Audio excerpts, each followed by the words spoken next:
to Australia, according to Australia's education minister, because of past anti-Semitic remarks. Ye reportedly intends to visit the family of his new partner, Bianca Censori, in Melbourne next week. However, the senior administration official, Jason Clare, responding to that report, told 9 Network TV that he didn't know if Ye had applied for a visa, but that Australia has previously refused them to people with anti-Semitic views. Last month, Ye said he liked Hitler. Any decision on Ye's entry into the country will be made by the immigration minister, Andrew Giles. Michelle Polino, Fox News. A newly discovered asteroid's about to produce one of the closest encounters ever. It's about the size of a delivery truck. NASA says it's 11 feet long by 28 feet across, but there is no risk of it hitting the Earth. I'm Jill Nato. This is Fox News.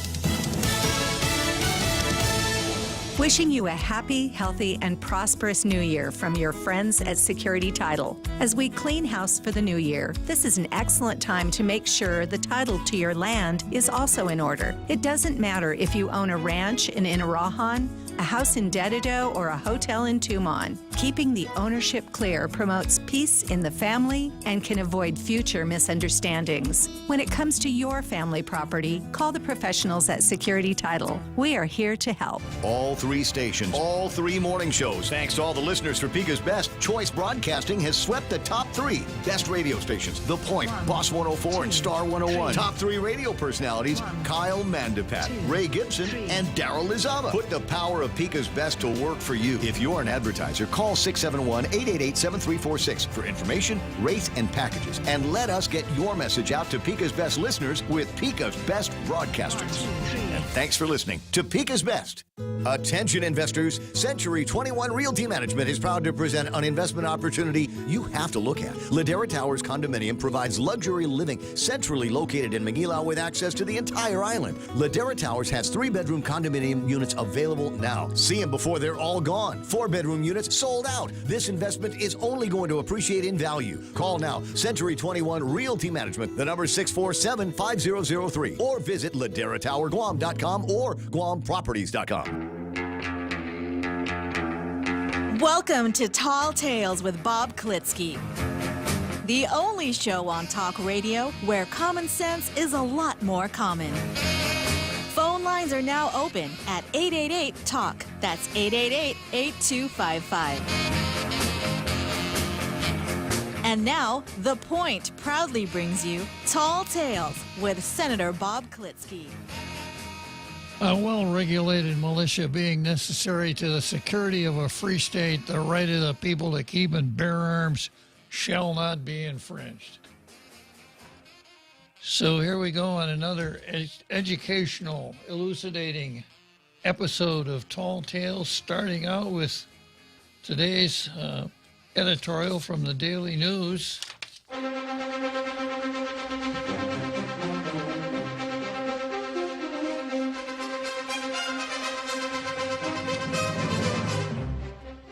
I like the editorial, not because it meets my high standards for editorial writing, but because of the subject matter of the editorial. And it goes like this. Our view. Today's naming ceremony honors a man who served Guam well.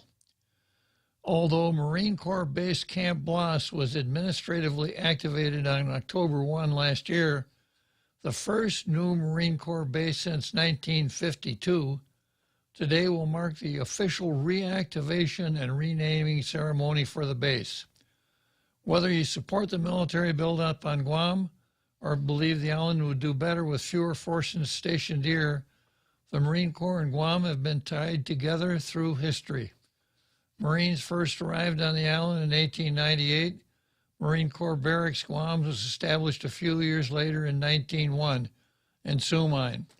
The first shot fired by American military in World War I came from Marines on Guam, a warning shot fired over the bow of the German ship Cormoran in Apra Harbor. Although the Marines surrendered after the Japanese invaded in Guam of December 1941, they returned and recaptured the island in July 1944, along with other U.S. forces. Marine Barracks Guam remained until it was deactivated November 10, 1992. One of the young men who suffered under the Japanese occupancy of the island during World War II was Ben Bloss, who was just 13 when the Japanese invaded. He was pressed into service by the Japanese and forced to help him build the airfield at Tizan. After the war, Bloss joined the Marine Corps Reserve and later was commissioned as a second lieutenant. He was promoted to the rank of brigadier general in 1977, retired in 1980. In 1984, Bloss was elected to Congress, where he served as the island's delegate until defeated by Robert Underwood in 1992. Bloss died in January 2014. He's buried at Arlington National Cemetery. Today, in an official ceremony in Assen, the Marine Corps base will be named for him. Bloss served his country and our island with honor. So on. Yeah, so it's not Blue Star material, but I like it anyhow, Jose, because I like Ben Bloss. I would have to say that Ben was more than just an acquaintance. I worked hard for him in his first campaign for Washington delegate. Paid a couple of visits to him in his chambers in D.C. after he was elected, and just considered him a really good guy. I went to the rededication this morning at Assen, and of course, no surprise, it was extremely well done. You put Marines in charge, things get done very, very well. We had enough brass down there at Assen Beach this afternoon to start an ammunition factory. Believe it or not, we had the Commandant of the Marine Corps, a 4-star general, the top officer in the United States Marine Corps, one of the members of the Joint Chiefs of Staff, etc. So I guess this is pretty important if the Commandant came out here and a couple of other major generals and of course Admiral Nicholson and a few others like that. A very impressive ceremony with several Marines from Okinawa brought down here to add to the ceremony. Of course, the presentation of the colors, a little close order drill, the obligatory round of boring speeches, etc. What you'd expect. One thing I didn't expect was Lilian Guerrero's speech. She gave a very good, very pro-Marine Corps, very pro-military speech. So, and I thought that was, that kind of warmed my heart a little bit. The Commandant gave a very pro-Guam speech. So it was kind of a good feeling type of morning, a beautiful day, very ceremonial. And of course, could something like this happen without our local separatists showing up? Of course not. Oh, I was going to say, did it turn into a Q&A forum?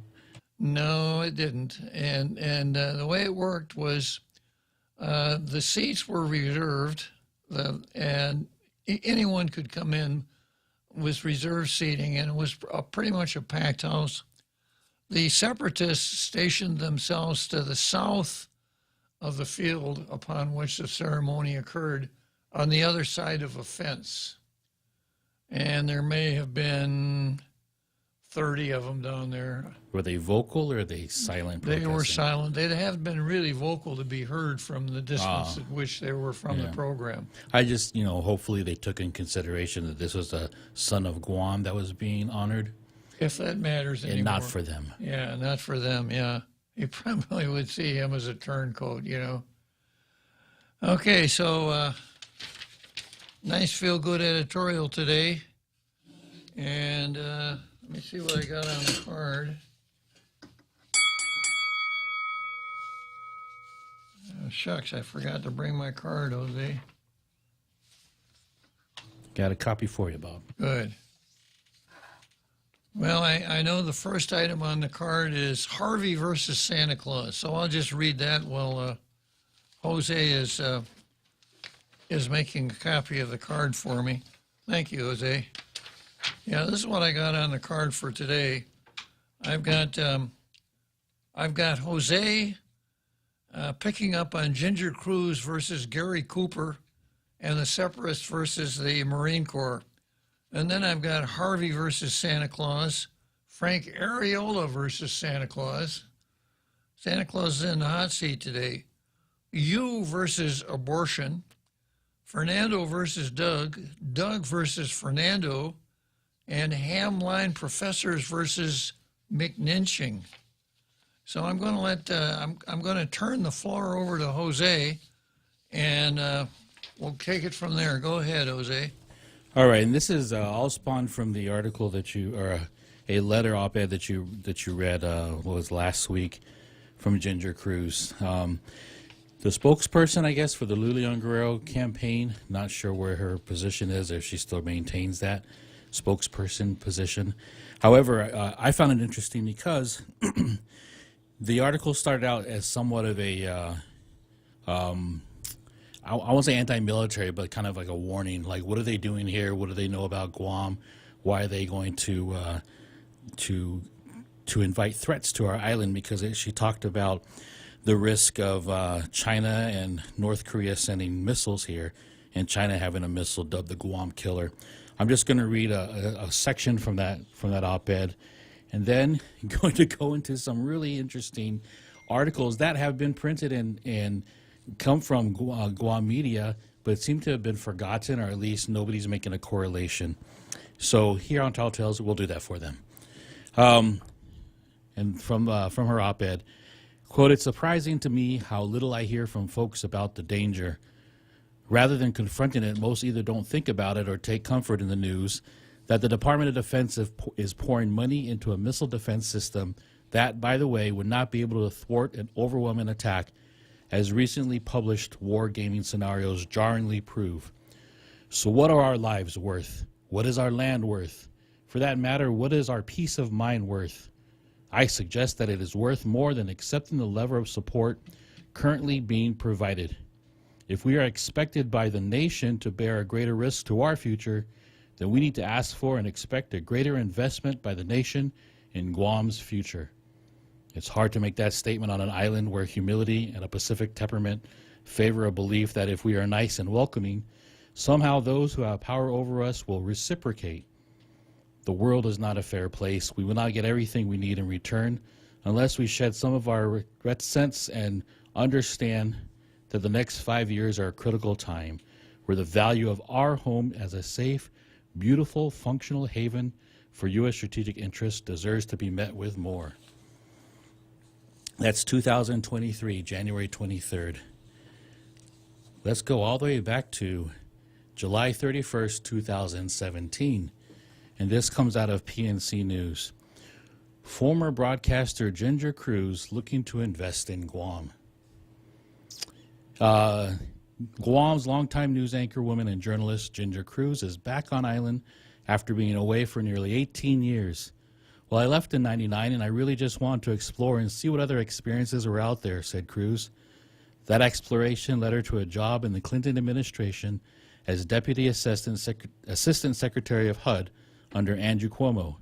In 2003, she became the Deputy Inspector General for Iraq Reconstruction. "We did the audits and investigations and oversaw $62 billion that the United States put into Iraq," said Cruz. Cruz did this for 8 years until she decided to leave the government and form her own company, and Cruz is now the CEO of Mantid International, a consulting firm that does work in the U.S., Lebanon, and Iraq. It's a company that is the fixers. We're sort of the group that handles the foreign military sales. We support a lot of the programs that are fighting ISIS, a lot of the defense contractors that are working in the Middle East, and supporting a lot of the U.S. government and foreign government programs in defense policy areas, said Cruz. I'm just going to paraphrase here and go down to, "I'm going to find a way to stay involved because I really have come back," said Cruz. "There's a lot of opportunity here. Maybe we should look at Mantid Pacific because some of the investors that we work with, I mean, these guys deal in billions of dollars," said Cruz, adding, "If we can find some way to bring them here and invest in tourism, invest in aviation, invest in healthcare, There's a lot of opportunity I can see. Cruz is also interested in working with her contacts in the federal government to bring more federal resources to the island. And then the rest of it is just some personal stuff she had in there. What I found interesting, what I told you, Bob, earlier, is it's not the fact that I don't like people who invest in Guam or look for sources to invest on this island. I just don't find it very comfortable when people aren't very transparent about what they're really doing. And this op-ed that she wrote in January 23rd is almost a scare tactic, right? As if she doesn't know what's going on already. And she's very familiar with the military. She's very familiar with the funding. She's very familiar with the people involved because she's worked in not just the Clinton administration, but the Bush administration as well when he came into office back in 2000. In fact, in the same year, 2017, a couple weeks later, we had the Guam Daily Post do an article on Ginger Cruz. And the title of this article was Consultant. Guam can be a launching point to fight ISIS. So she's already planning to have the military come here or to have some sort of stepping point, because she says here, the world, or this article starts out with, the world's attention on North Korea ratcheting up threats against the United States and ISIS gaining entry in the Philippines present Guam with an opportunity, said Ginger Cruz, who co-owns a consulting firm that focuses on the Middle East. Actually, she is the founder, according to the website. She is the, let's see what her title is.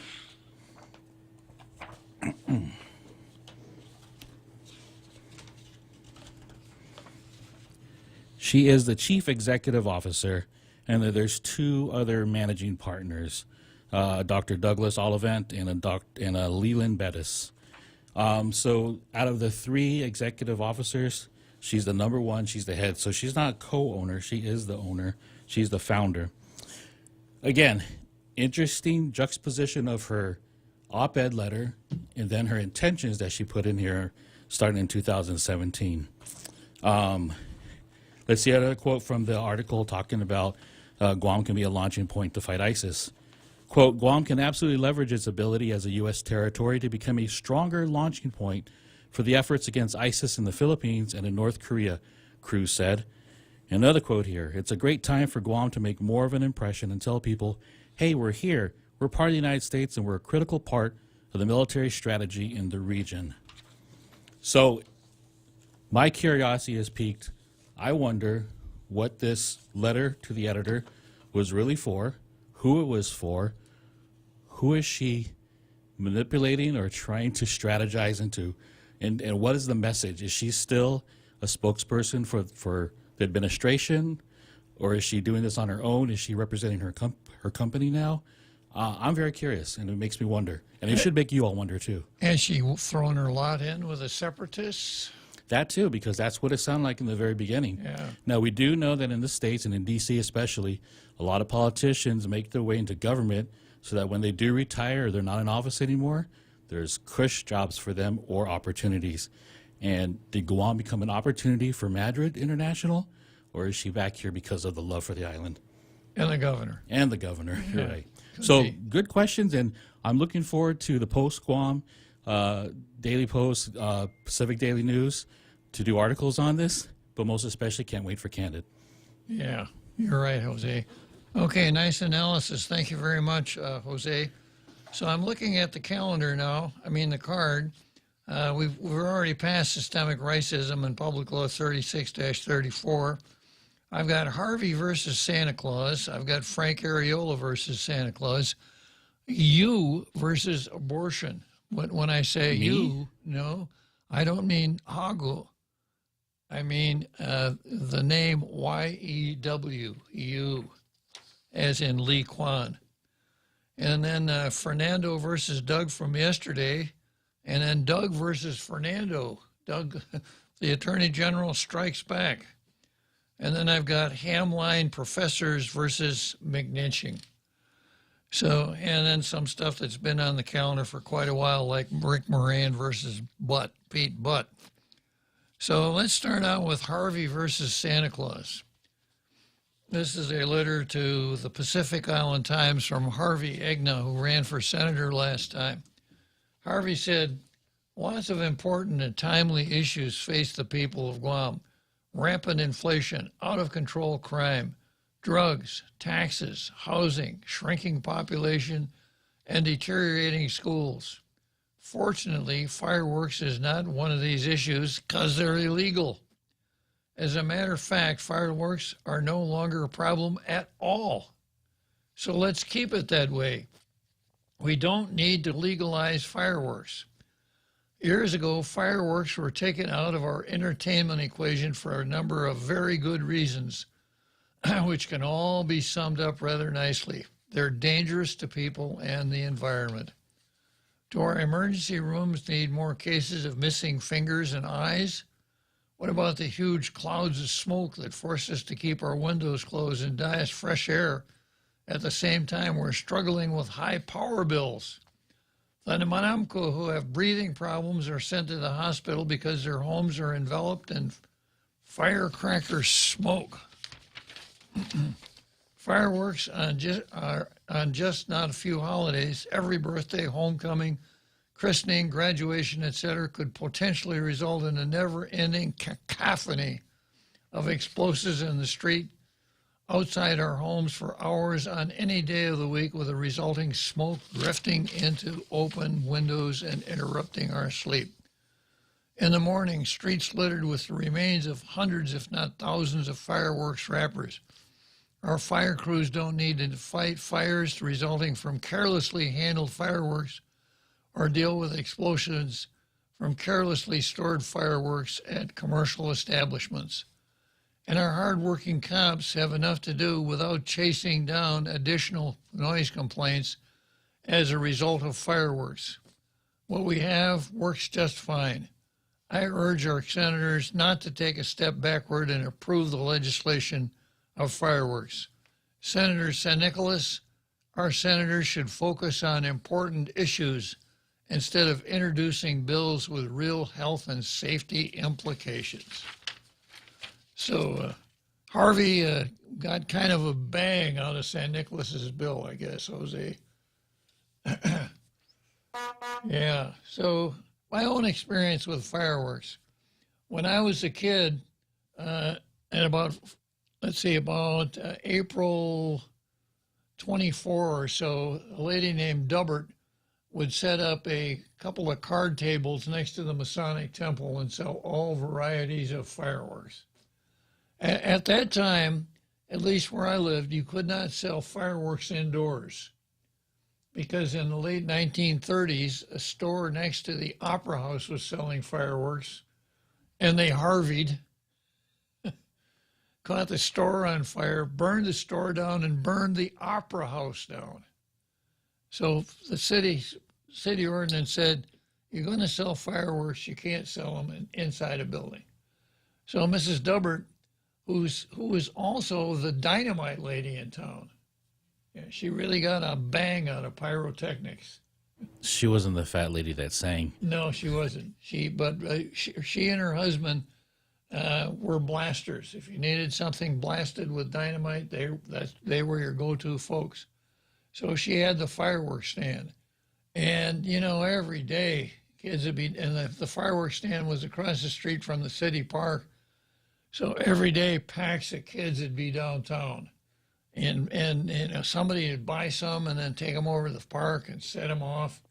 The Chinese firecrackers that sounded like a machine gun, the whistling devil would go boom, rockets, sparklers. Man, it was a lot of fun. It really was. But I'd say probably every year, 3 or 4 kids that had some pretty serious burns from the fireworks. Because like the whistling devil, probably if you held it in your hand and lit it, it'd probably blow your fingers off. It was that strong. Now, growing up, we did a lot of stupid things as kids. Yeah. And things that probably our parents would think that we're just trying to kill ourselves. But I have not seen a more ignorant generation because of social media than our past 2 generations of doing sort of stunts and risks to themselves that go beyond what we did as kids. Holding Roman candles. I mean, some people did hold Roman candles in their hand, but the eating of Tide Pods, detergent. walking up egg crates that are built like a pyramid or milk crates, and a lot of people have gotten injured and some severely also. We bring fireworks back to Guam in this manner, it's going to happen again because this generation doesn't know what risk is anymore. Exactly.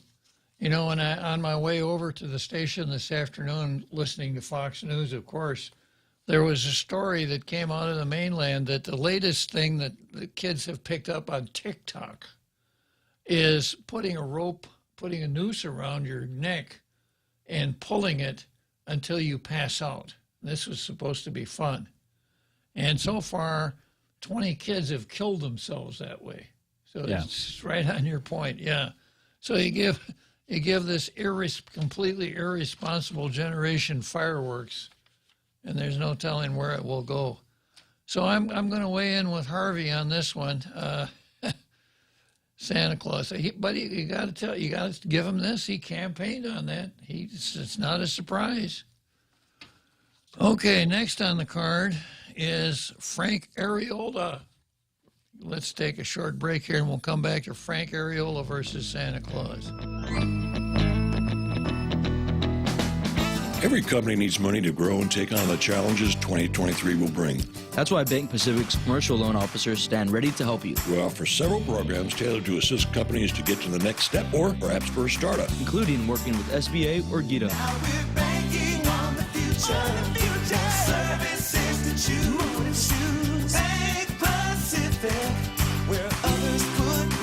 Bank Pacific. We want to be your partner. Equal opportunity lender. Member FDIC. Credit conditions apply. Attention investors, Century 21 Realty Management is proud to present an investment opportunity you have to look at. Ladera Towers Condominium provides luxury living centrally located in Manila with access to the entire island. Ladera Towers has 3-bedroom condominium units available now. See them before they're all gone. 4-bedroom units sold out. This investment is only going to appreciate in value. Call now, Century 21 Realty Management. The number is 647-5003 or visit laderatowerguam.com or guamproperties.com.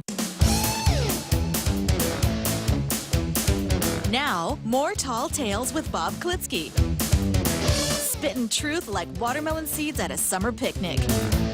Call now, 888-TALK, 888-8255. I mislabeled this next item on the card. It's not Frank Areola versus Santa Claus. It's lawyers versus Santa Claus.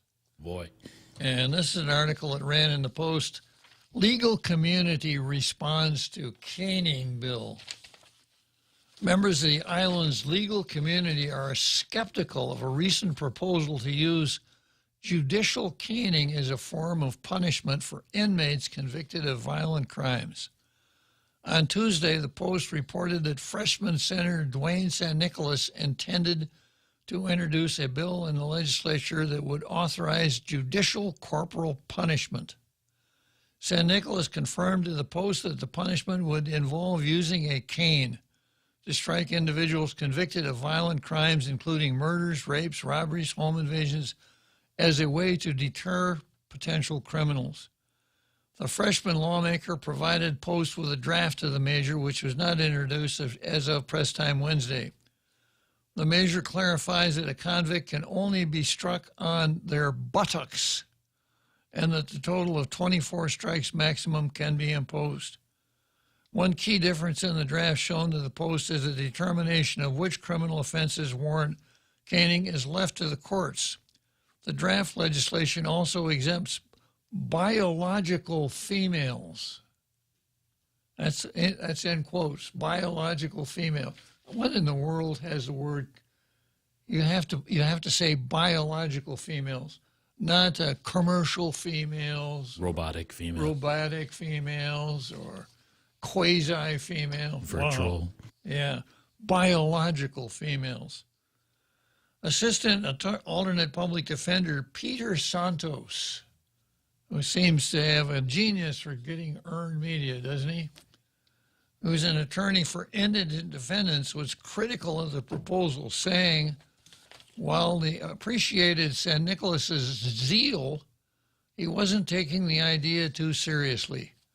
I don't believe that it will go anywhere, Santos said, explaining that legal liabilities are not going to make it worth it. Just the legal and medical liabilities that would ensue is going to make it an impractical, impossible, unviable option.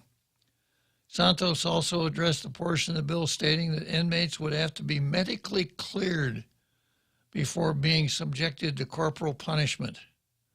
I wonder if they'd use calipers on the buttocks. Maybe if you're too skinny, they wouldn't do it to you. Or if you weren't skinny enough, it wouldn't have any effect. I don't know. They're going to say, go out in the yard and you pick the cane for me. Yeah. Santos goes on to say, anyone can have a latent defect. They got medically cleared, but they didn't know that this guy had a heart murmur or this guy had an embolism. There's no foolproof way to clear somebody. In addition, Santos called the senators thinking fallacious by citing the death penalty allowed under the Eighth Amendment, which prohibits cruel and unusual punishments, as a reason to allow capital punishment. Vanessa Williams. Now, we all remember Vanessa Williams. Just to refresh your recollection, here's Vanessa's quote that we pick up from time to time. Vanessa said, it's impossible to separate our choice of whether and when to have children from every other choice in our lives.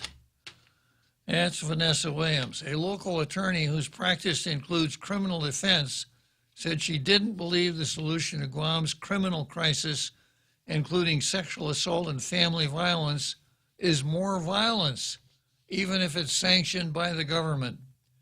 To stop violence and crime, the community and government should be promoting nonviolent values such as respect and dignity.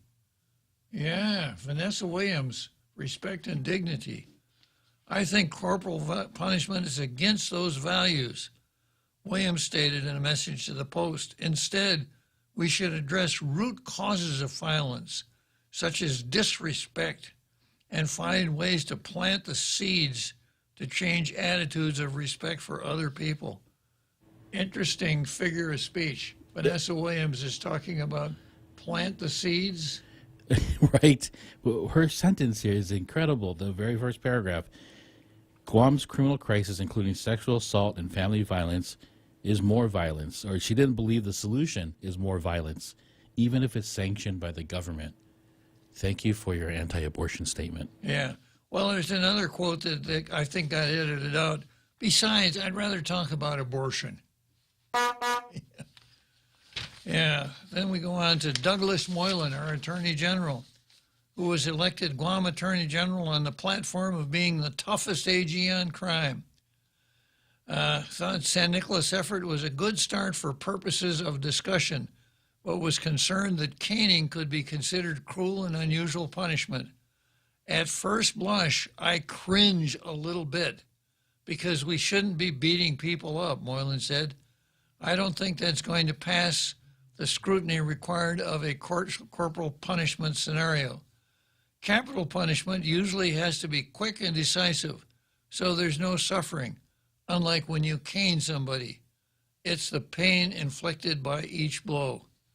Moylan, however, said he was open to lawmakers' efforts to reducing the island's crime rate. Out of respect for Senator San Nicolas, he's trying to help out to fight crime. We want to help him, Moylan said. Department of Corrections Director Bob Camacho was also asked to comment on the bill, which states the caning shall only be conducted by officially trained and certified caning officers. Now, there's a career field for you. Yeah, I am a certified caning officer. Think of all of the social events you'd get invited to: weddings, christenings. Well, since the Paseo Stadium is not in working order, they already have a built-in team. They what? All the baseball players. Yeah.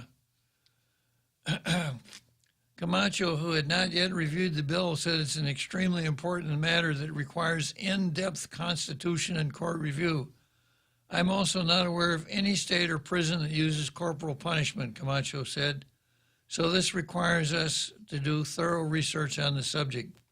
The draft of the bill provided to the Post references Guam crime statistics, court decisions allowing corporal punishment in schools in certain states, and a lower crime rate in countries such as Singapore and Malaysia where caning is legal. San Nicolas's draft legislation also includes specifications of the canes, which limit cane dimensions to 1/2 inch in diameter and no more than 4 feet in length. That's a pretty good-sized rod. The bill states that the sentenced individual will be wearing protective pads above and below the buttocks. This sounds really specific. It does. The caning, according to the measure, cannot be done in public. And you know, one of the cell phone companies, I think, has kind of picked up on this, Jose. Maybe you've heard the ad? Which one is that? Well, it's the one about the guy who needs a new phone because...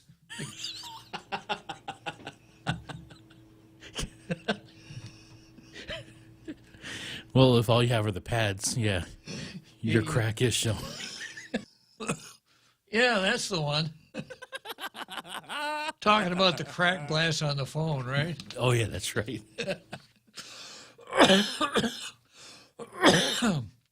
The caning, according to the measure, cannot be done in public. Well, then what's the point? If you're going to do it down at. Or it didn't happen. Yeah, do it down at. Where did they have that Black Lives Matter rally? Was that the Skinner Plaza? Skinner Plaza? Do it down there, yeah. And you can get Hope Cristobal to come down and do the play-by-play. Well, now the certified caner has picked up the rod. Wow, it's about 4 feet long, about 1 inch in diameter. But they're strapping on the pads now. And, okay, they just half-mast the defendant's trousers. Whap! Whoa! Boy, you could hear that one all the way down to Assen. Where? Assen. Oh, okay. I don't know if you remember that I don't know if you remember that car shop down in the village. Which one? The one that was a body shop. Don't remember. Yeah, it had the name of the village and then the words body shop. It was the Assen Body Shop. You don't remember that? Yeah. That's a real thing. It was. There really was an Assen Body Shop. That's where you go to after the caning. But they only worked on cars. You younger guys. You know, if you've been around here as long as I have, Jose, the only way you could ever tell me how to find something is to tell me what was there 30 years ago, and then I could probably find it. But if you tell me what's there now, I don't think I could. Yeah, okay, well, enough of that. Let's get back to caning here. The caning, according to the measure, cannot be done in public and will be conducted by officially trained and certified caning officers. A medical officer and the chief of police must be present for all canings, the bill mandates. Wow. So, a lot of negative feedback on this. And I got somebody on the phone. Okay, let me see who I got on the phone. Maybe it's Santa Claus here. I've got Ron McNinch. I'm going to go to Ron McNinch, although I haven't gotten to the rebuttal because this is lawyers versus Frank Areola. Frank Areola takes the other side. You're killing me with the puns today. The rebuttal? Uh-huh. Yeah, Frank Areola came in and rebutted. Yeah. I don't know what Ron's hurry is because he's on the card a little later on here with Hamline University versus McNinch. But anyhow, go ahead, Ron. Hey, happy day, Senator. Happy day, Guam. Senator, it was so wonderful to see you yesterday at the Chamber of Commerce meeting when Attorney General Moylan spoke. I was very impressed with his talk. You know, I think he spoke to his people and I've never seen before, because almost everybody in the audience nodded with him when he made his points, and he also said that he's had a lot of time to reflect and grow, and he looks at things in many ways that he maybe didn't when he was previously AG. And so I thought I was very happy to hear him speak. But I wanted to talk a little bit about the caning thing. I think the major value to this caning discussion is it helps us to think of other alternatives than just keeping people locked up all day. I agree, Ron. Like, in addition to caning, there's the rack. Yeah. Boiling in oil. Yeah. Well, I have one even better. The stiles. Remember the stiles? No, I don't know that one. In colonial New England, they'd put somebody in the stile. You stick your head and your arms in it, and then there's a. Oh yeah, pillory, like a stocking pillory. And you're stuck there all day long, and everybody comes around and laughs at you. That one might work. Yeah, I like the placard. You make them hold a placard several hours a day, especially for their petty crimes, if they've done petty crimes like shoplifting, and they tell everybody who they are. Beware, I'm a shoplifter.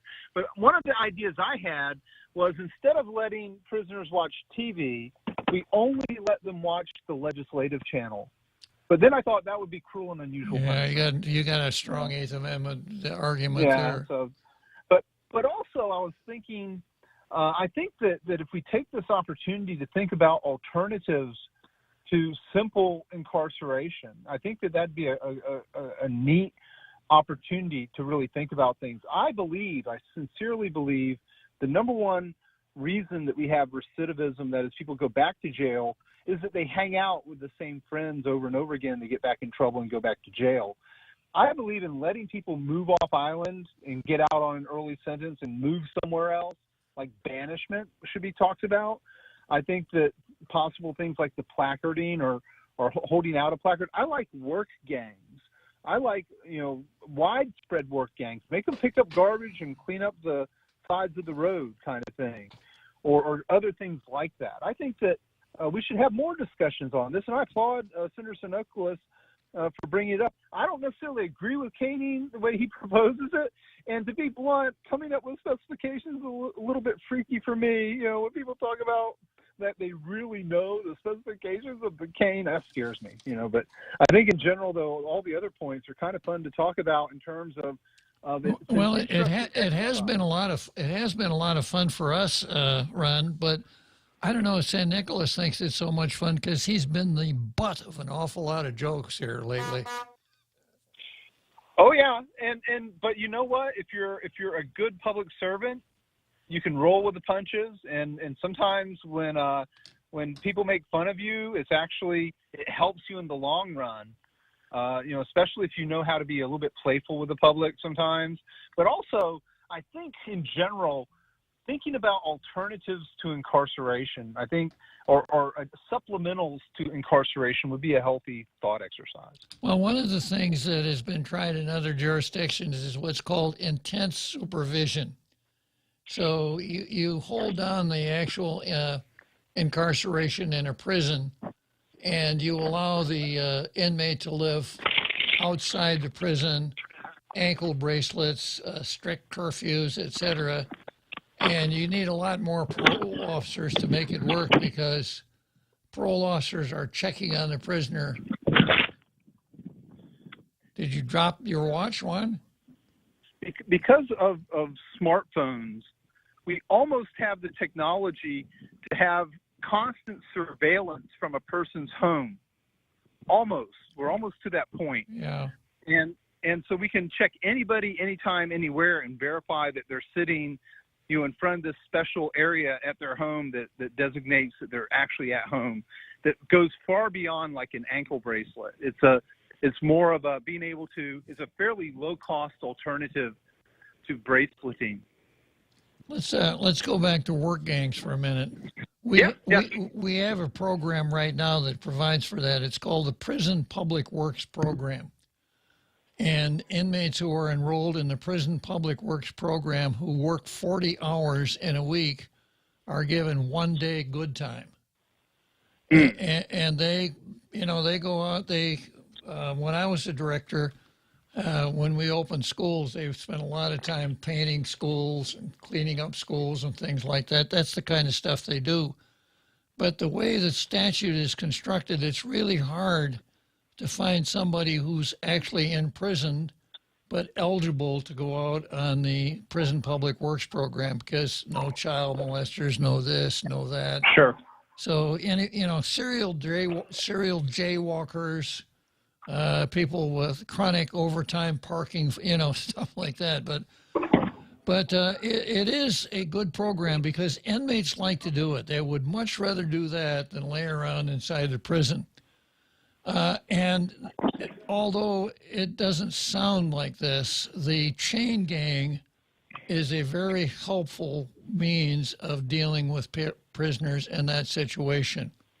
Right. Because if you've got, say, a dozen prisoners on a work gang and they're chained together, probably one corrections officer is all you need. Certainly no more than two.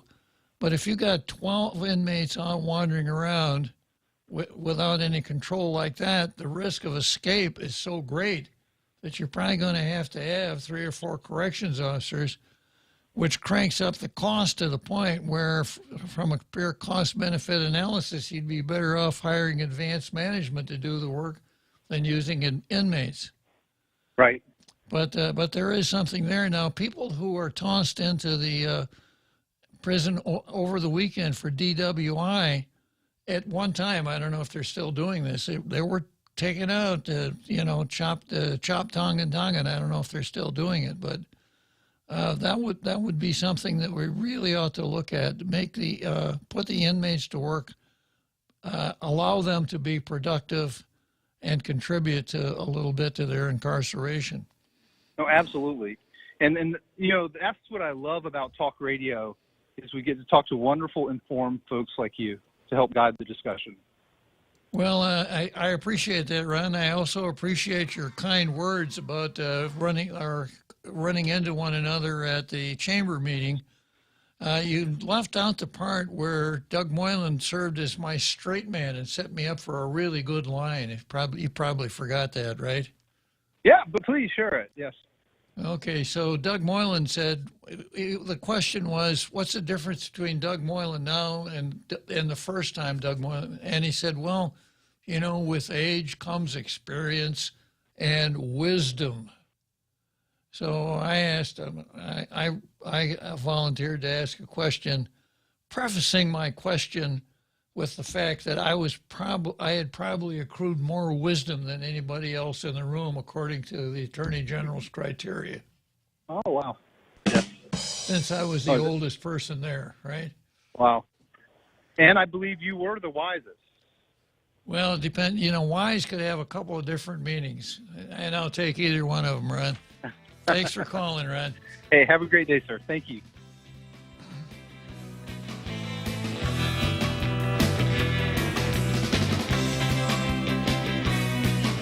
Join us at Mezcla Chamorro Fusion Bistro and see why they've been crowned Guam's best Chamorro food restaurant for 9 consecutive years. Experience Chef Peter's candied salmon over scallion coconut rice, octopus tinactac, Chamorro platter, and their award-winning gourmet burgers. Or if you're looking for something healthy, try their keto-friendly menu. Come and enjoy Mezcla's half-a-day service at their Hagåtña location from 11 a.m. to 2 p.m. for lunch, 5:30 p.m. to 9 p.m. for dinner, or 10 a.m. to 2:30 p.m. for their famous Sunday brunch.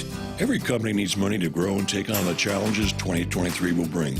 That's why Bank Pacific's commercial loan officers stand ready to help you. We offer several programs tailored to assist companies to get to the next step or perhaps for a startup, including working with SBA or GITA. Now we're banking on the future. Services to choose. Bank Pacific, where others put branches. Bank Pacific. We want to be your partner. Equal opportunity lender. Member FDIC. Credit conditions apply.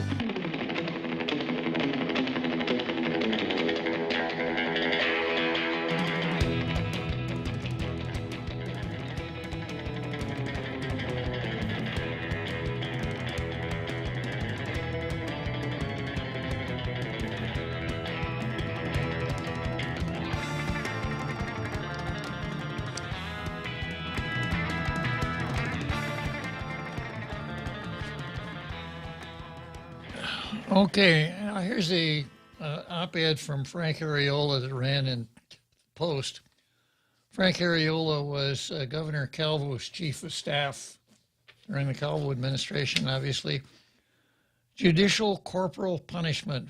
Here's what Frank says. He's going to be frank with us. When considering topics for this column, I struggle with subject matter. But with some divine intervention, the topic hits me squarely. 3 days ago was no different.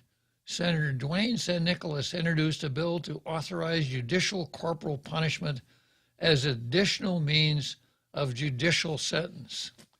I am not an educated expert in law enforcement or judicial matters, but I am a student of human behavior and consider what my eyes see and not what others may say. When St. Nicholas posted his bill on social media, I received it on group chats. The initial reaction was one of the expected, "Oh my gosh, we can't do that," or "What is this guy thinking?" Regardless, I agree with the bill in principle. Here's why. First, most all of my contemporaries received some form of corporal punishment growing up in grade school or at home. Big difference here. Grade school and at home is a lot different than as punishment for a crime. Emotionally scarred? Sure. And after teachers and parents and elders gave us the don't make that mistake again look, post-corporal punishment, we turned out to be just fine. Even as a child, I saw it for what it was. My elders loved me, but if I stepped out of line, I had to be corrected. It was a symbol of the line drawn between right and wrong, and unless you wanted more pain and tears, you did not cross that line again. You were taught right from wrong. What an old-fashioned idea that is, Jose. There's no such thing as right and wrong. Those are the only two choices he gave us. Yeah. Everybody knows that that life is just one big gray area, and so much depends on who you are and where you are, and actually it's all kind of relative, isn't it? Yeah.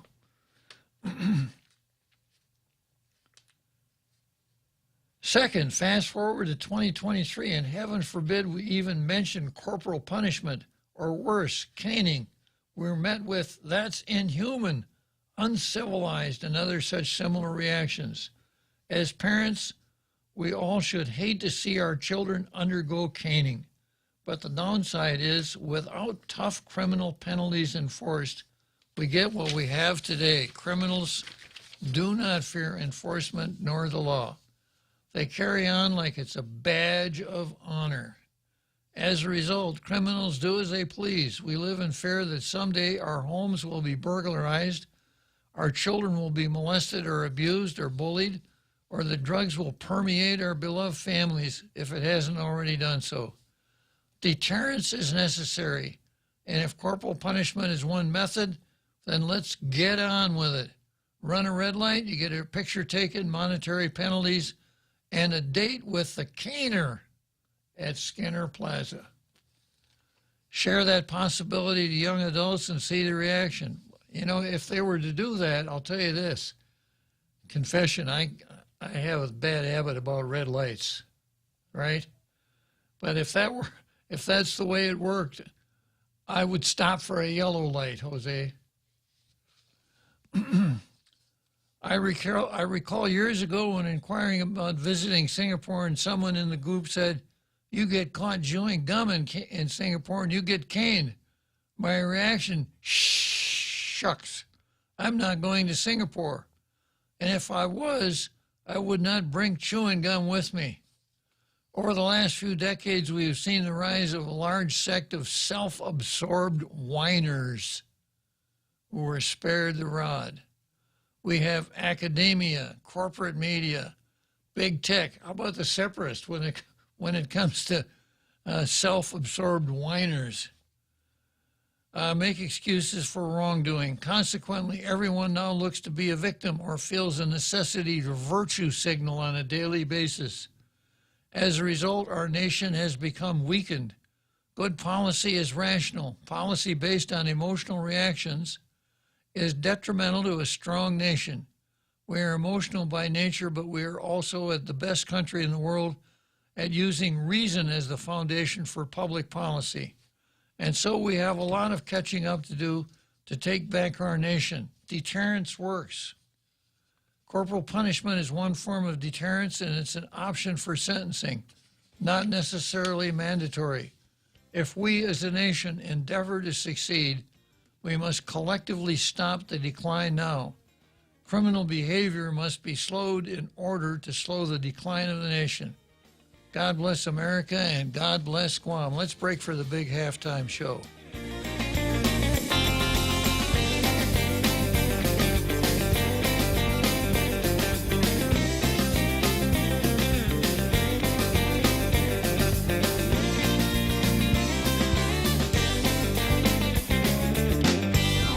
The Point is KUSG, Hagåtña, Guam, 93.3 FM and 104.3 HD3. Ukraine bracing for a new missile attack until NATO. Fox News. Reuters reports Ukraine's declared an air raid alert over most of the country. The country's electric company performing emergency power shutdowns in the capital Kyiv as well as in Odessa.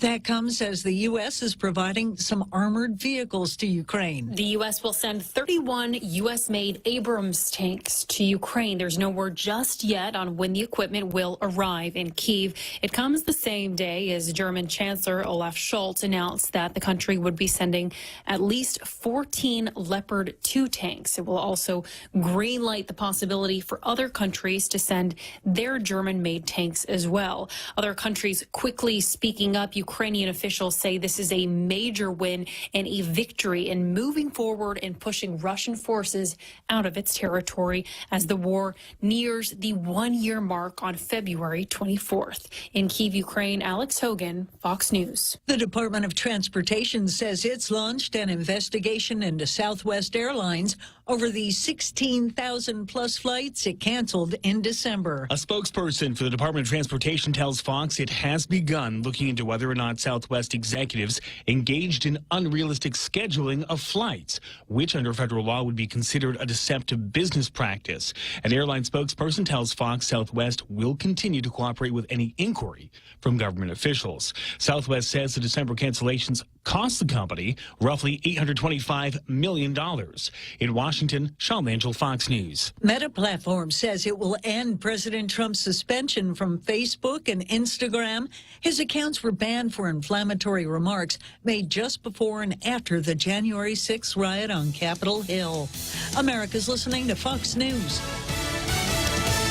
Wishing you a happy, healthy, and prosperous new year from your friends at Security Title. As we clean house for the new year, this is an excellent time to make sure the title to your land is also in order. It doesn't matter if you own a ranch in Inarajan, a house in Dedido, or a hotel in Tumon. Keeping the ownership clear promotes peace in the family and can avoid future misunderstandings. When it comes to your family property, call the professionals at Security Title. We are here to help. Every company needs money to grow and take on the challenges 2023 will bring.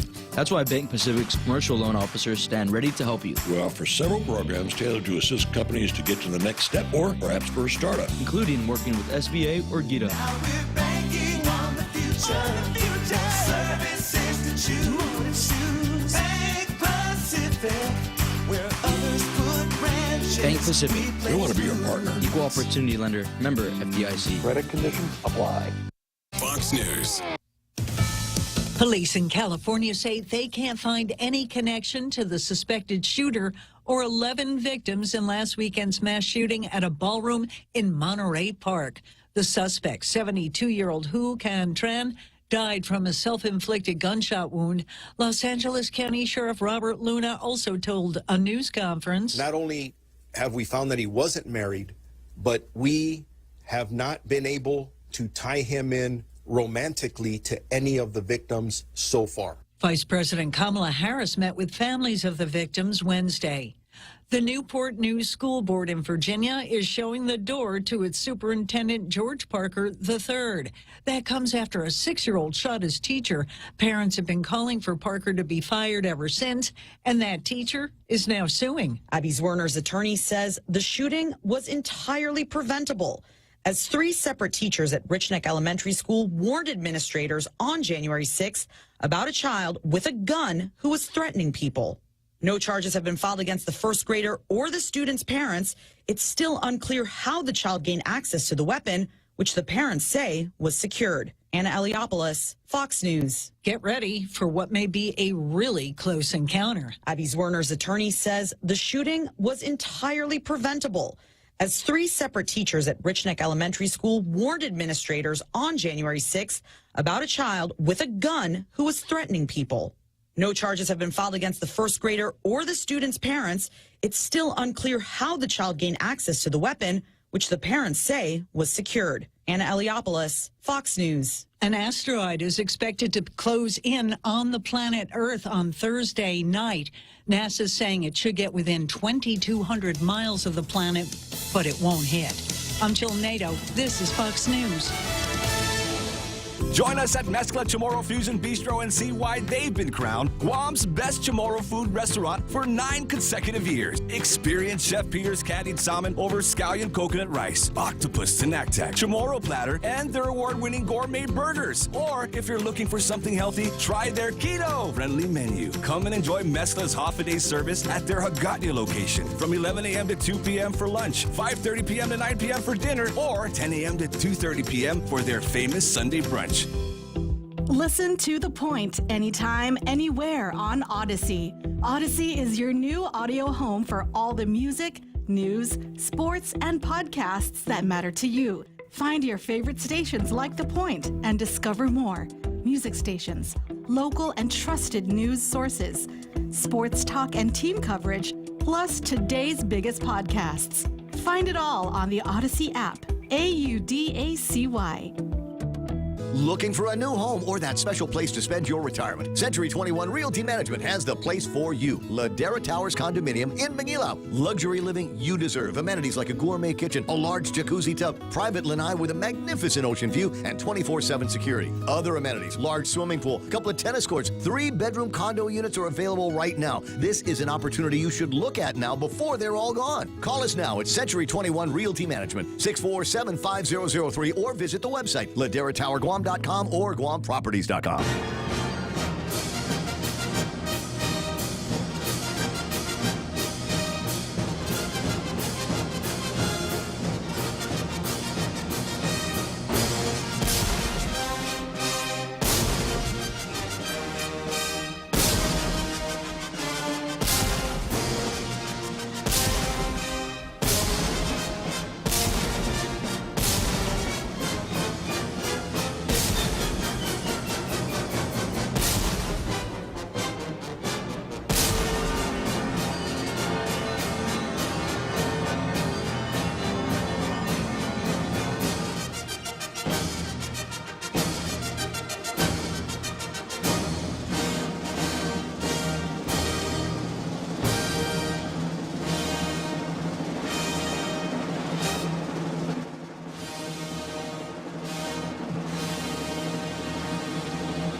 So Frank Ariola winds up his column like this. Deterrence works. Corporal punishment is one form of deterrence and is an option for sentencing, not necessarily mandatory.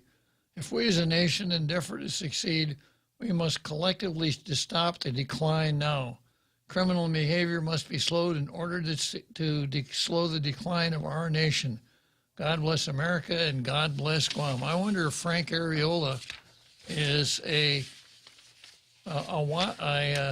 wannabe, a Proud Boy wannabe, trying to make Guam great again. Okay, I've got Phil on the line here, and he wants to talk about the Wall of Shame. Oh, the Walk of Shame. Okay. Go ahead, Phil. Tell me about the Walk of Shame. Yeah, I was in Game of Thrones. So you have them walk from, I think, a mile or something like that. You know, and people are coming out and, you know, like they throw fruit, spoiled fruits and vegetables. They get spit on, but the person that's walking is butt naked. That's not violent, is it? There's no lashing, there's no caning, there's no So people throw rotten tomatoes and rotten eggs at them and stuff like that, huh? Yeah, so I don't know. Let's find solutions, Let's talk about it. We want violence, and we got to think of some way to deter crime, deter the criminals. Well, that's an interesting idea, Phil. We'll see what our callers think about it. Thanks a lot for sharing that with us this afternoon. All right. Take care. So long.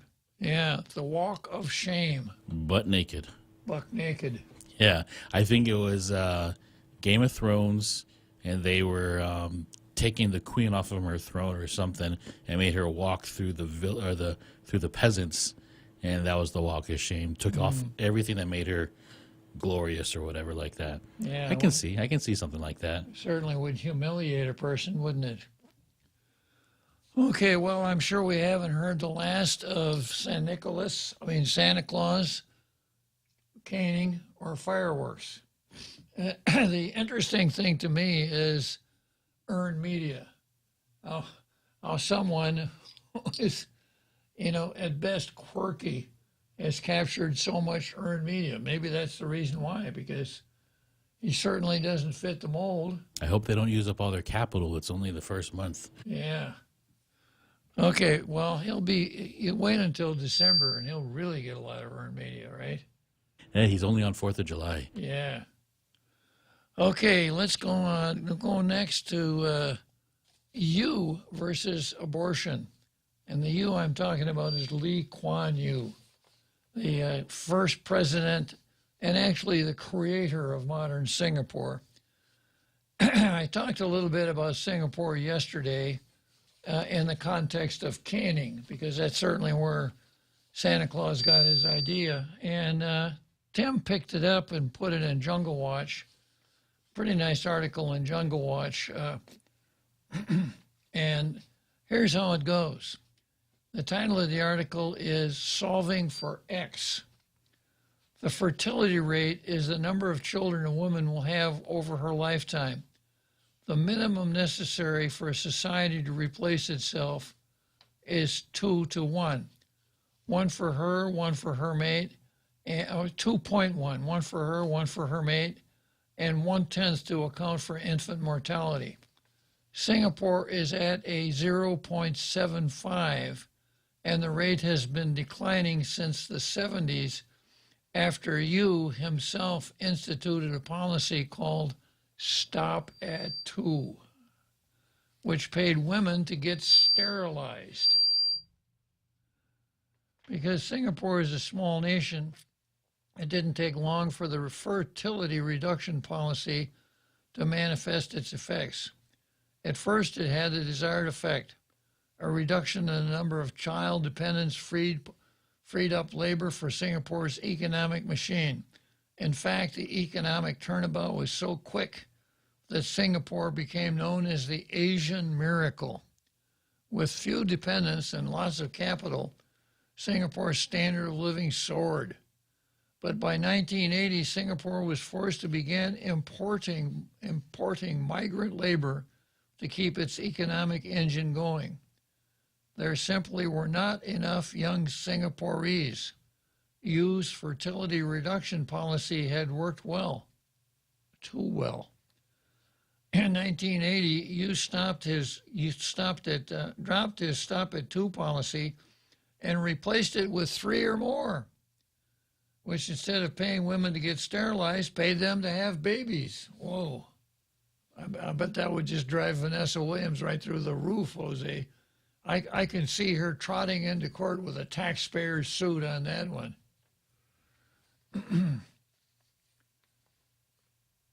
But as Yu's recent plea seems to events, it hasn't worked. Now, this was written in 2012, so it's 11 years old. As one commentator put it, the Singaporeans seem to have acquired a taste for small families and shopping. Near tears, Yu further implored his people, if we go on like that, this place will fold up because there will be no original citizens left to form the majority. Do we want to replace ourselves, or do we want to shrink and get older and be replaced by migrants? Well, he could never say that in the United States, could he? Replacement theory. Replacement theory is white supremacy, Jose. Though the desire to maintain political control through an ethnic majority seems to be at the root of Yu's comments, the larger issue at some point for aging Singaporeans is simply going to be the need to have someone around to help them get to and from the toilet. Singapore isn't alone. A 2007 UN report noted that fertility rate is plunging in almost every country in the world, except for a few in sub-Saharan Africa, and warned of the effects of a graying world on the world's healthcare systems. According to the report, the crisis point for each nation is when the over 65 population surpasses the under 5 population. One demographer calls it solving for X, X being the point at which the lines representing the two population sectors cross on a graph, foretelling a point, perhaps a generation hence, when there will simply be too many old people. Perhaps this is why many countries whose population have already reached X, particularly in Europe, have begun liberating their euthanasia laws. Solving for X is at the root of America's safety net entitlements, Medicare and Social Security. These programs depend on taxing the incomes of current working generation to pay for the care of retirees. In 1940, when Social Security was instituted, there were 42 workers per retiree. Wow. Today there are 2.8. Recently, Paul Ryan, remember this is an old article, created a stir over his plan to fix Medicare, which is endangered by the collapse of this worker-to-retiree ratio. His detractors have claimed that Ryan wanted to throw Granny over the cliff. You probably remember the commercial. However, the math is clear. Granny's already headed for the cliff, and you right behind her. Ironically, our safety net crisis has been wrought by the very generation that will probably suffer most from its collapse. Like the people of Singapore, our society has acquired a taste for small families and shopping, not to mention the 50 to 80 million missing people due to 2.7 unborn children we have aborted every minute of every day since January 27, 1973. Amazingly, in the midst of the crisis, President Obama has instituted an anti-fertility policy, which will hasten the collapse of the worker-retiree ratio, assuring the destruction of the social safety net programs he pretends to champion, and setting us on the course for economic and national meltdown, which inevitably follows population implosion. So here we are.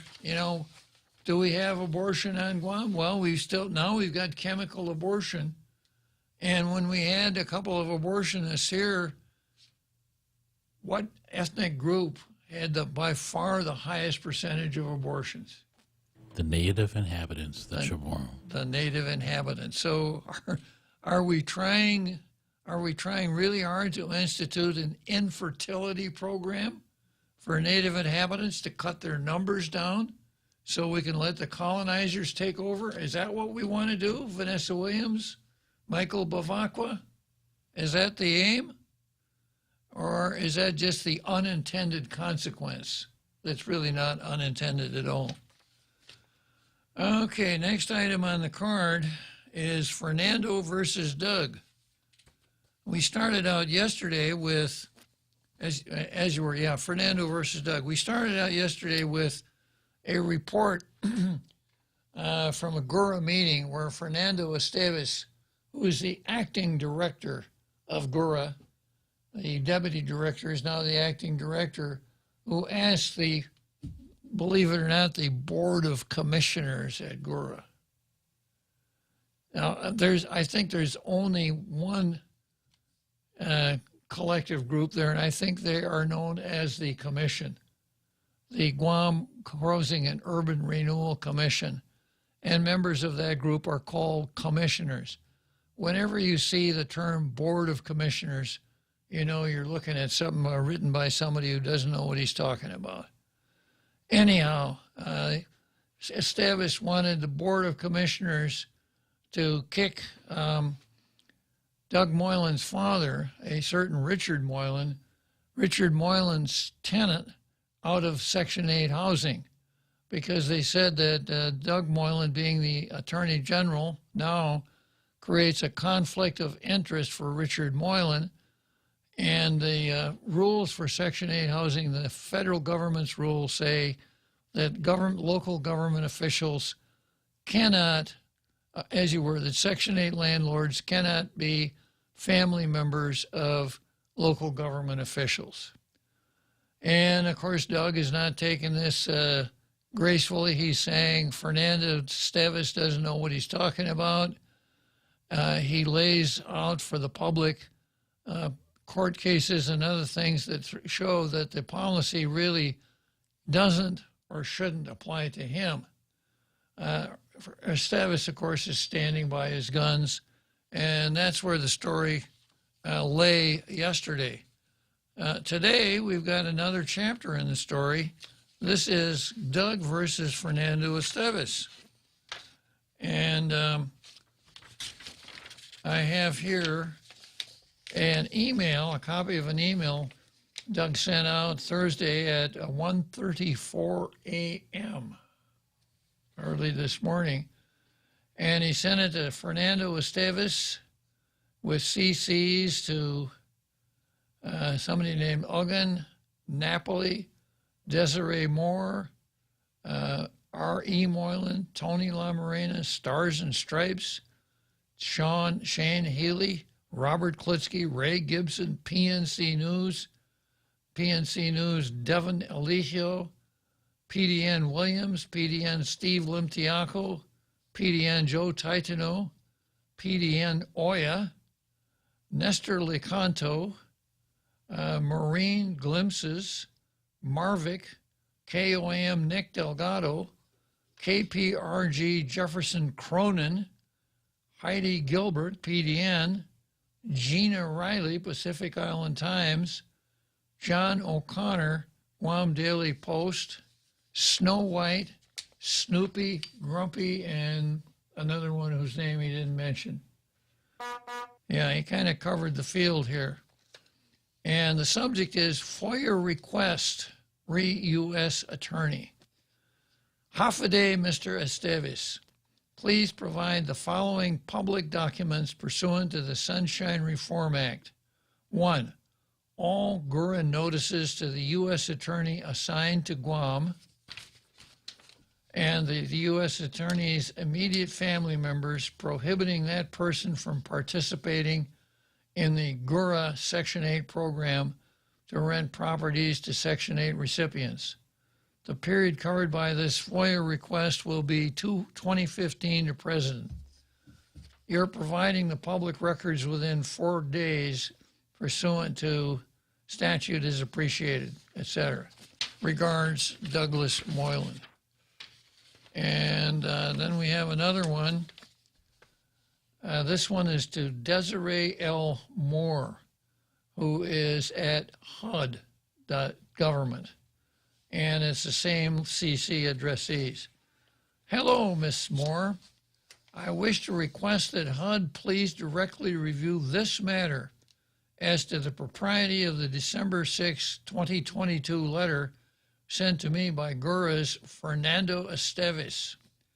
Yesterday, I forwarded to you the attached letter that contained a 2005 Supreme Court of Guam decision that clearly contradicts Mr. Esteves' uninformed allegations that the position that I hold as Attorney General of Guam creates a legal conflict with myself or my immediate family members with GURA.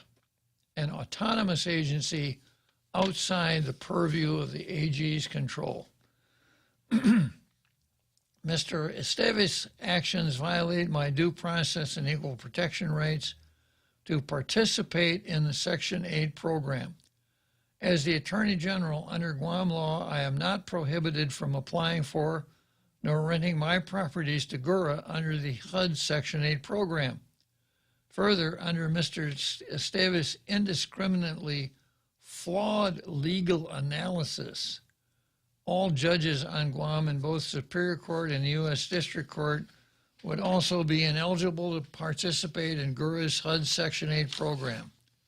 They clearly have jurisdiction over GURA by virtue of their adjudicating GURA's cases involving GURA itself, as well as its participating tenants and landlords.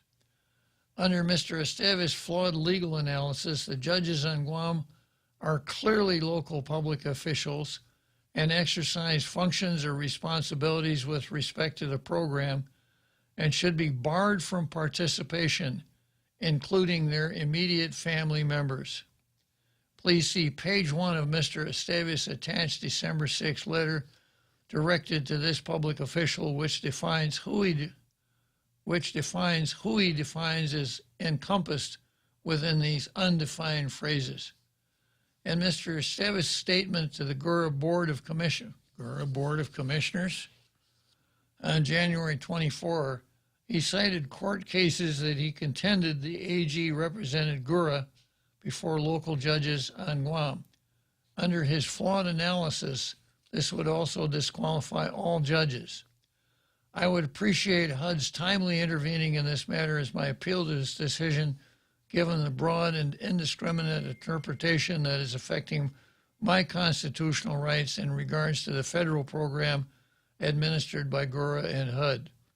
Mr. Esteves represented to the board yesterday on the record and at the hearing that he had the unilateral authority to decide questions of which public officials can be barred without the GURA board's review. I am now being made aware that the Governor Eddie Calvo's parents, former Governor Paul Calvo, were granted by HUD an exception to the conflicts provisions for their apartment complex. The position that I hold is even far removed from Governor of Guam, since the governor appoints the commission members of GURA and the Attorney General does not. I request commensurate treatment and a waiver be likewise given to me and my immediately family members, although I dispute that I should have ever been given that 12-6 letter from Esteves. Your speed in HUD reviewing and resolving this matter is greatly appreciated and will mitigate the harm to myself and thereto my immediate family member, father, who I understand has separately contacted you because of Mr. Esteves' indiscriminate action in sanctioning this public official. It is because of my being sanctioned on 12-6 that both he and his tenant are being injured. Also, it will stop the harm that Mr. Esteves' action is causing to the Section 8 tenant, who I understand is writing to GURA to voice the severe hardship that Esteves' actions are having upon her and her children because of his 12-6 sanction. Please confirm receipt of this letter and that HUD will be reviewing this matter. My appeal of the 12-6 attached sanction letter, etc., etc. Kind regards, Doug Moylan. So, and then there were some attachments sent along with it. So there you have it. Now, Doug has come back on the offense and making very lawyer-like arguments, I suppose, but standing back and looking at this, not as a lawyer, but as a citizen at first, and then as a lawyer, I don't think Doug can overcome this, frankly, because the more vigorous he is in defending his position, as far as the public is concerned, the digger the hole he's digging. Because I think the average person is going to say, you know, this is not this is not the reason that we want you to be the Attorney General. We don't want you fighting your own battles. We want you fighting our battles. And yeah, I know it's your father, but there must be other lawyers on the island that could represent your father. Now, Doug says he's not representing his father. He's representing himself here. It kind of is. Yeah. Representing his father. Yeah. But that is an interesting parameter to it, is the rentee. Which makes it strange, because Section 8 is meant to help people out, especially mothers, single mothers with families, because of their inability to provide the basic, or the rental, the entire rental fee. So how does that configure into this policy? Do they just tell the rentee, now you're evicted, or what is the solution? Well, in yesterday's read-in, it was mentioned that only the tenant can apply for a waiver of that conflict position, and there has to be a stated hardship. And Fernando disposed of that summarily. Just It doesn't, judge, jury, and executioner. Yeah, it just doesn't rise to the level of hardship required for a waiver, so there's not going to be any waiver. Just as a layman, I think the fact that they are on Section 8 is the hardship already. This is what makes this strange and I guess painful in a sort of way. Yeah.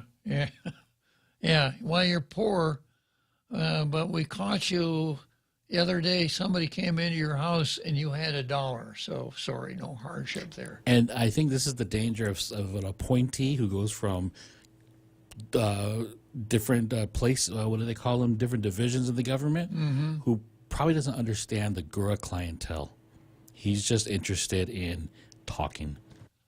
Well, once again, just standing back and looking at it, it looks to me like Fernando Esteves is interested in power. You know, the old Abraham Lincoln saying that almost any man can stand a lot of adversity, but if you want to know the true measure of a man, give him power. Yeah, so it's almost like he's kind of taking on this with a certain amount of gusto, you know. And I'm taking down Doug Moylan today, you know. Oh, am I putting out a family? That's beside the point. Yeah. Well, collateral damage. Yeah. So this is not going to be good for anybody involved. It's not going to be good for the tenant. It's not going to be good for Doug Moylan. It's not going to be good for Gura, because Gura has already been through this once. Remember with St. Nicholas. St. Nicholas, and then Smith. Oh yeah. What was his first name? Mark Smith. Yeah, they took Mark Smith to trial. And that was a Calvo kind of connection too. Yes, it was. Yeah, he was a former Calvo in-law. Yeah, and boy, that just wound up with goose eggs for the United States Attorney's Office. So maybe that's another way to focus it. Maybe the thing to do is just to go in and say, well, I'm not going to defend myself. I'm just going to say no contest. Do what you got to do, because you can't do it very well anyhow. And when it's all over, no harm, no foul. And here's, and Colin just put this in the comments, here's an even bigger twist to the story of Section 8 and the whole controversy of CPS, Child Protective Services, parent alienation. We can go into a whole discussion on that and why Section 8 exists. Yeah, exactly. So, you know, I'm going to just, as a lawyer, with one of these positions, one who is acting in the public interest, like an attorney general, a judge, these kind of, not just your mill-run lawyer, but the others. And I think what the public is looking for is someone who is like Caesar's wife, beyond reproach, the cleanest skirts in town, right? And there's just no way that Doug can emerge from this without getting pretty muddy even if he prevails.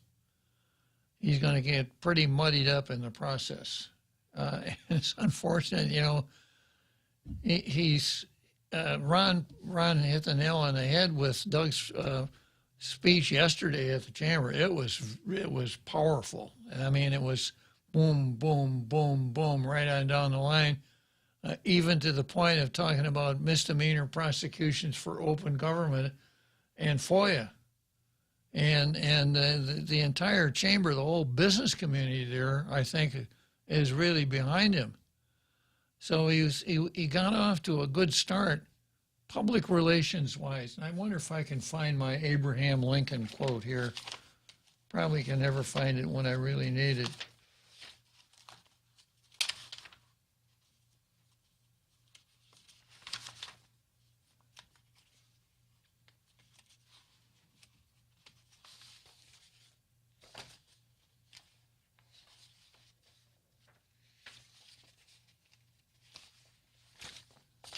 Yeah, I'm just going to have to paraphrase it, I guess.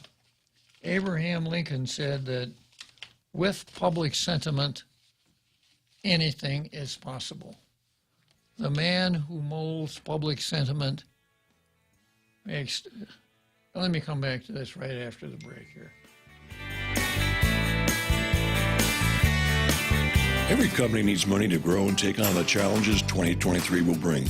That's why Bank Pacific's commercial loan officers stand ready to help you. We offer several programs tailored to assist companies to get to the next step or perhaps for a startup, including working with SBA or GITA. Now we're banking on the future. Services that you want to choose. Bank Pacific, where others put branches. Bank Pacific. We want to be your partner. Equal opportunity lender. Member FDIC. Credit conditions apply. Attention investors, Century 21 Realty Management is proud to present an investment opportunity you have to look at. Ladera Towers Condominium provides luxury living centrally located in Manila with access to the entire island. Ladera Towers has 3-bedroom condominium units available now. See them before they're all gone. 4-bedroom units sold out. This investment is only going to appreciate in value. Call now, Century 21 Realty Management. The number is 647-5003 or visit laderatowerguam.com or guamproperties.com.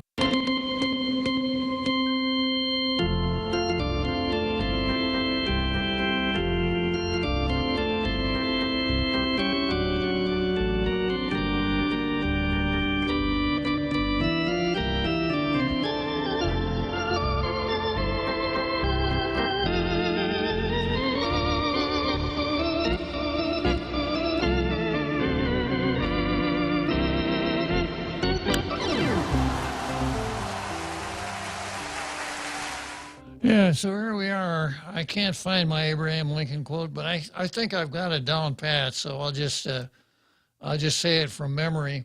And that is that Abraham Lincoln said that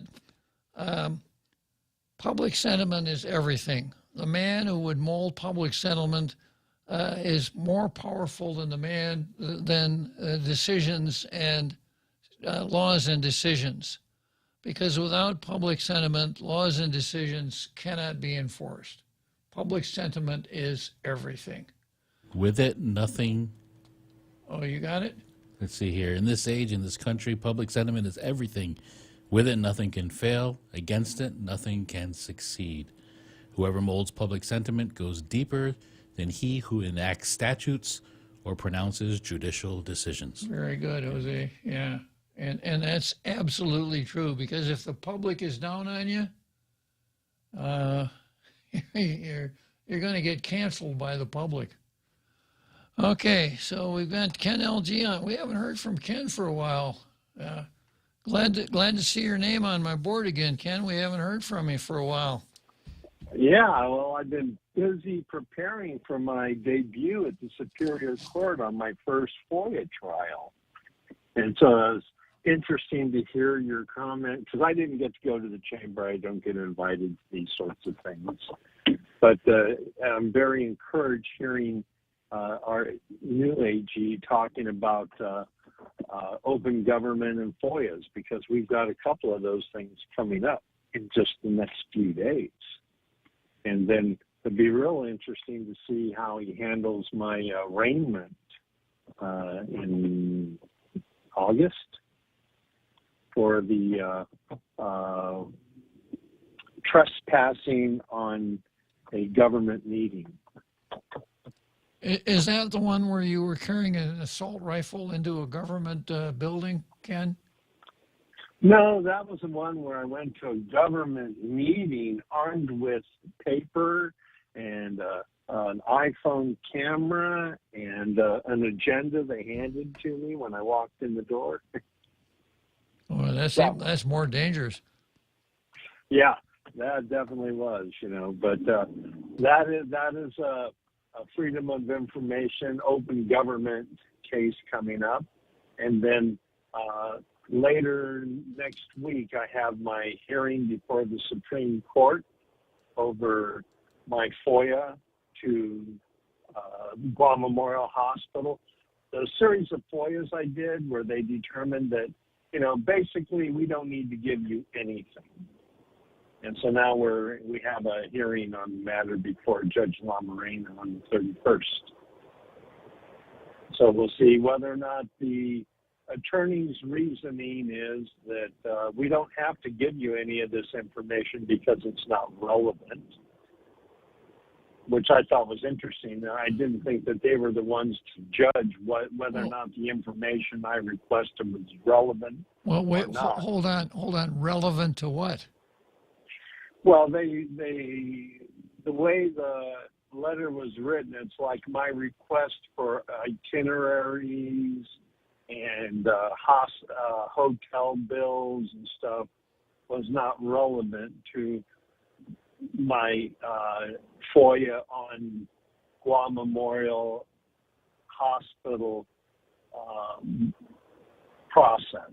The medical campus process, that whole thing that I was digging into as part of my discovery on the collection agency for nothing. Yeah, I can't believe I've forgotten the name of that company out of Dallas. MedHealth. Yeah, MedHealth, yeah. Well, as far as relevant is concerned, the statute does not contain the word relevant. And as far as I know, you could FOIA the Guam Memorial Hospital on the cook's recipe for scrambled eggs.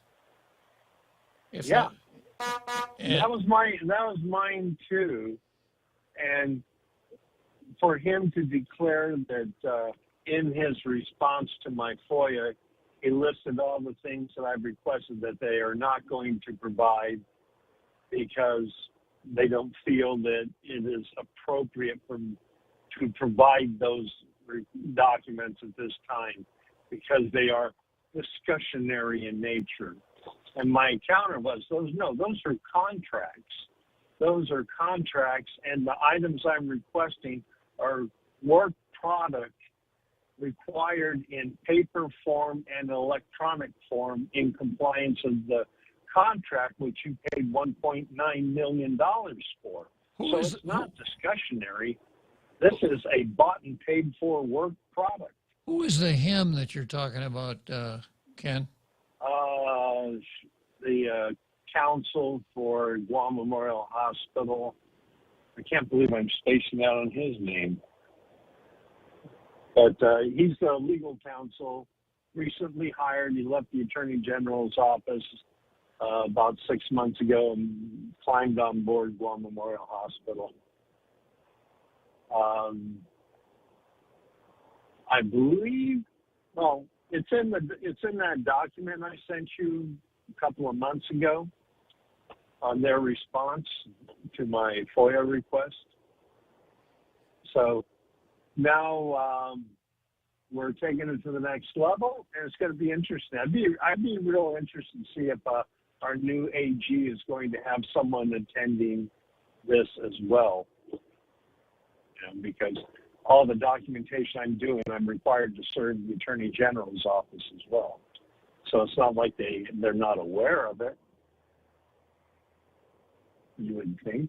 No, that's standard when you're suing a government agency. Yeah. So it'll be interesting to see if anyone from the Attorney General's office shows up, or it's just going to be me versus the legal counsel for the Guam Memorial Hospital. Okay, well, keep us informed, will you, Ken? I will, but I'm encouraged because, like I said, I wasn't invited to the chamber. I didn't get a chance to hear Doug talk about this stuff.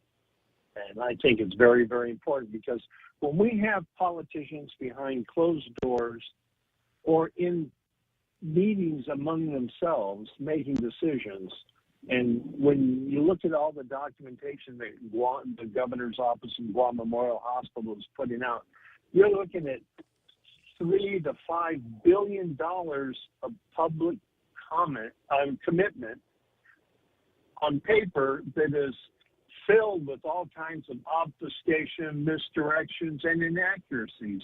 I mean, how do they know it's going to cost $26 million to renovate Route 15 and build 3 new intersections when we have a signed contract to renovate 3 lanes of Route 5 for 2 miles, and that's $7.5 million? You see, this whole thing is they keep pulling numbers out of thin air, saying it's going to cost $800 million practically to renovate. I know to renovate the existing GMH, but it's only going to cost $761 million to build a new one. You see, that doesn't make any sense, you know. And when you look at all the hospitals that I did research on that have been built in the last 5 years, the average price of 150 to 200 bed hospital is $300 million, brand new. What is so special about Guam that our hospital is going to be a $3 to $5 billion commitment of public money that we, the taxpayers, are going to have to pay for? You know, where is that money going to come from? Are we going to cut more out of education? Are we going to cut more out of public health? Are we going to cut more out of public safety? Those are the 3 missions of government of Guam, not, you know, massive public projects for the benefit of politically well-connected campaign donors. That's what's at stake here. And I'm glad to see we finally got an Attorney General that sees how important public oversight on these types of operations are, because the politicians certainly aren't doing oversight. Good point, Ken. Ken, I got to go to Churchill Downs, but thanks a lot for calling and bringing us up to date. All right, I'll let you know how it goes. Thank you.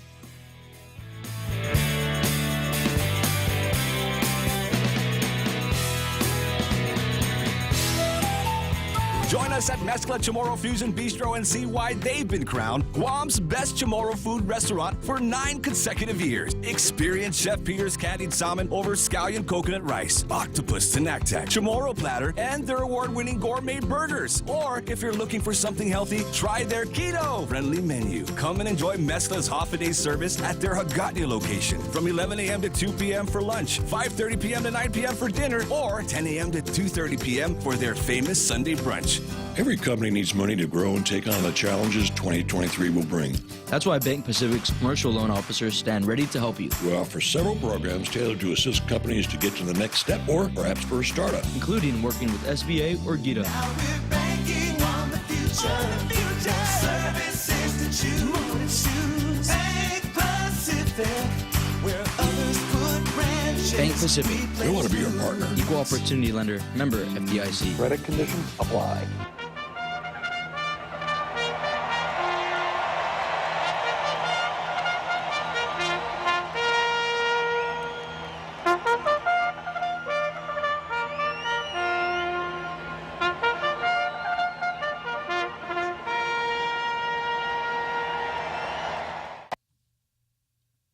So here we are, Churchill Downs, Louisville, Kentucky, heading down the home stretch. And next item on my card is Hamline University professors versus McNinch.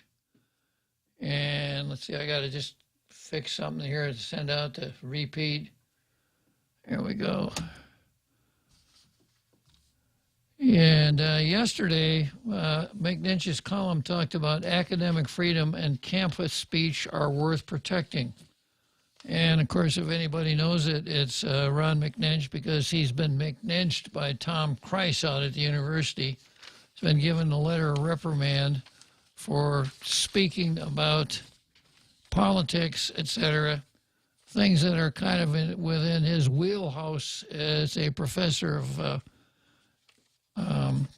public administration. But, of course, what he said could be construed as critical of the governor. And so Christ sent him a letter of reprimand.